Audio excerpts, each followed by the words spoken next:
Hindi ko napapahabain pa. First bite. Hi guys! So, bago tayo mag-start sa kare-kare, i-share ko muna yung bagong alamang ng Tita Bets ko. Made alamang po ito. Wala pa nga siyang sticker kasi ako yung first batch na umorder sa kanya.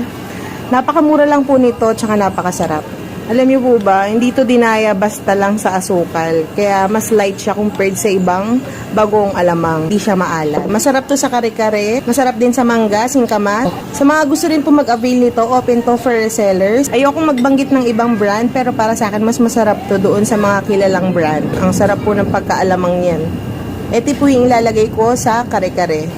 Pinapapak ko nga ito. Masarap niya kasi. Kada po akong masarap tong nakasealed pa siya. Sa mga gusto rin po mag-avail, pwede po kayo mag-message directly sa aking page, Lutong Ina. So, yun lang. Ito yung mga gulay na ilalagay ko. Itong pechay, sitaw, puso ng saging, at yung talong. Unahin ko na yung pechay. Bali, i-blanch lang natin ito ng ilang minuto. Huwag po nating hayaang ma-overcook. Sunod ko naman tong sitaw. Itong puso ng saging. Ay, isabay ko na yung talong. Masarap sana sa talong yung paprito, pero konti lang talaga yung nabili, kaya sinabay ko na siya sa laga. Start na ako mag-isa, mantika, anato powder. Kung walang anato powder, pwedeng gumamit ng anato seeds. Sarap kasi yan, parang dinadaan pa sa mantika. Bawang. Naman, sibuyas. Diyan pa lang nagigisa na ako ng bawang, sibuyas at nagsasama na ako ng alamang. Alamang ng tita ko. Sabi bakit ang sarap ko magkare-kare. Kahit napakasimple lang naman. Sa paggisa pa lang kasi nagsasama na ako ng alamang. Kaya yung sauce pa lang masarap na.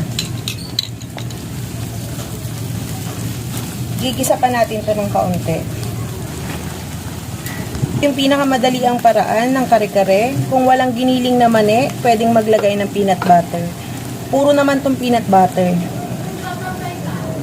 Sis, may beef cubes ka? Ang dami kasi namin tirang peanut butter, kaya ito. Imbis na bumili ako ng giniling na mani sa bayan, ito na lang nilagay ko, peanut butter. Meron pa, dadagdagan ko pa yan. Ito yung isa nakasealed pa. Yan, pwede na yan.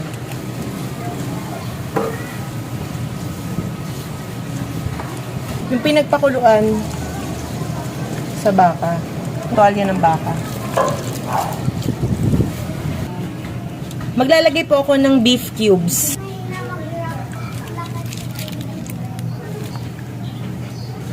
Add lang ako dito ng patis.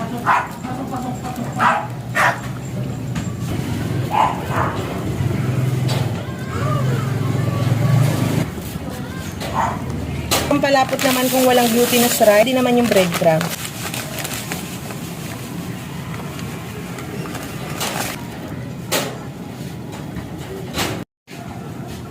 Panay na ang halo dito kasi mahirap yung masunog sa ilalim.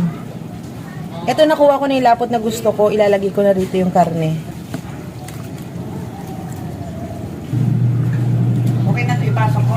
Sa napaka-paborito kong ulam.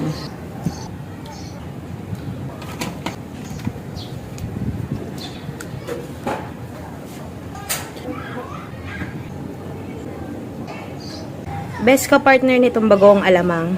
Hindi ko napapahabain pa. First bite. Ay, sarap. Parang kaya ko lahat ubusin to. Hindi, joke lang. Habol ko na to, bibigay ko sa kapitbahay.